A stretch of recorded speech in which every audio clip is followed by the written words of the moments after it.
semuanya, kembali lagi sama aku Naila Nuralifa Zarafi. Kali ini aku akan membahas tentang pendekatan dan model-model pengembangan kurikulum dengan materi pembelajaran yang pertama model humanistik, yang kedua model subjek akademik, yang ketiga model rekonstruksi sosial, dan yang keempat model teknologi, yang kelima model pendidikan gerak, keenam pendidikan petualang, dan yang terakhir ketujuh pendidikan kebugaran.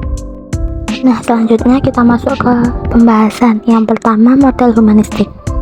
Pendekatan humanistik dalam pengembangan kurikulum bertolak dari ide memanusiakan manusia.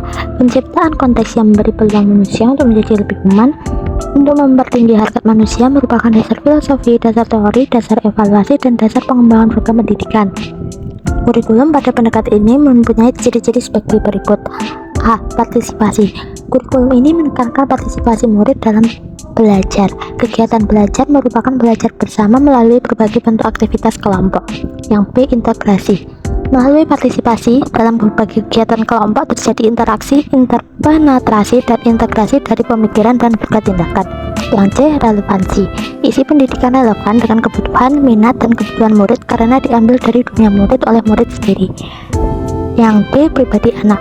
Pendidikan ini memberikan tempat utama pada kepribadian anak. Dan yang terakhir yang E. Tujuan. Pendidikan ini bertujuan pengembangan pribadi yang utuh, yang serasi baik di dalam dirinya maupun dengan lingkungan secara menyeluruh. Pembahasan yang kedua yaitu model subjek akademik. Dalam model kurikulum subjek akademik terdapat 4 macam pola organisasi kurikulum yang harus dibentengi. Antara lain ialah 1. Korelasi kurikulum, yaitu membuat mata pelajaran yang terpisah-pisah, namun pelajaran yang masih memiliki kaitan atau hubungan dengan pelajaran lainnya digabungkan dalam bidang studi yang sama.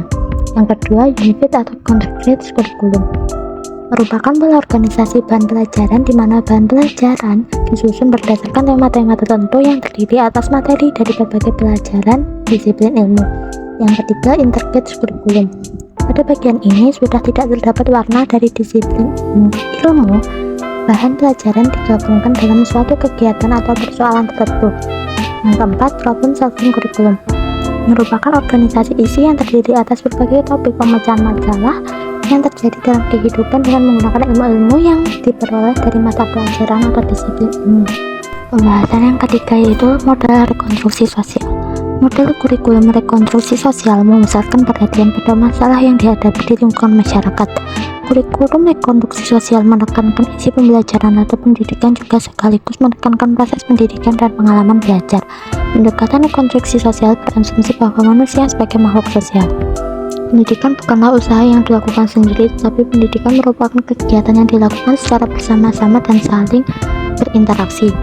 Dengan kerjasama dan interaksi yang dilakukan, peserta didik diharapkan dapat memecahkan masalah yang dihadapi dalam masyarakat dan membentuk situasi yang lebih baik. Pembahasan yang keempat, model teknologi. Pendekatan teknologi dalam menyusun kurikulum atau program pendidikan bertolak dari analisis kompetensi yang dibutuhkan untuk melaksanakan tugas-tugas tertentu.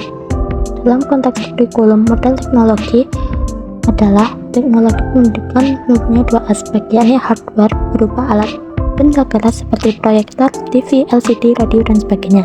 Adapun software berupa teknik penyusunan kurikulum baik secara makro ataupun mikro. Teknologi yang diharapkan ada kalanya berupa PPSI atau prosedur pengembangan sistem instruksional, pelajaran berprogram dan modul. Pembahasan yang kelima yaitu model pendidikan gerak. Model pendidikan gerak merupakan salah satu model pembelajaran dalam konteks pendidikan jasmani. Model ini fokus pada pengembangan keterampilan motorik, pemahaman konsep gerak, dan peningkatan kognitif melalui aktivitas fisik. Dalam kurikulum dan pembelajaran, model pendidikan gerak dapat diimplementasikan dengan cara berikut. A. Integrasi dengan kurikulum terpadu. B. Peningkatan aktivitas jasmani siswa. C. Pengembangan keterampilan motorik, dan lain-lain. Pembahasan yang keenam, pendidikan petualangan. Pendidikan petualangan merupakan bagian dari kurikulum dan pembelajaran yang berkaitan dengan aktivitas petualangan di alam terbuka. Tujuan dari pendidikan petualangan adalah untuk memberikan pengalaman belajar yang melibatkan aktivitas di luar kelas yang melibatkan risiko tertentu. Pembelajaran ini biasanya dilakukan dalam kelompok kecil dan memerlukan waktu yang lebih lama daripada pembelajaran di dalam kelas.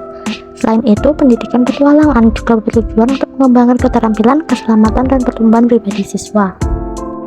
Pembahasan yang terakhir yaitu pendidikan kebugaran. Pendidikan kebugaran merupakan bagian integral dari kurikulum dan pembelajaran pendidikan jasmani, olahraga, dan kesehatan atau PJOK. Tujuan dari pendidikan kebugaran adalah meningkatkan kebugaran jasmani melalui pembelajaran dan melalui aktivitas jasmani yang dirancang dan disusun secara sistematik. Beberapa aspek yang dikembangkan dalam pendidikan kebugaran antara lain: A. Aspek kebugaran jasmani, B. Aspek keterampilan gerak, C. Aspek pola hidup sehat, dan lain-lain.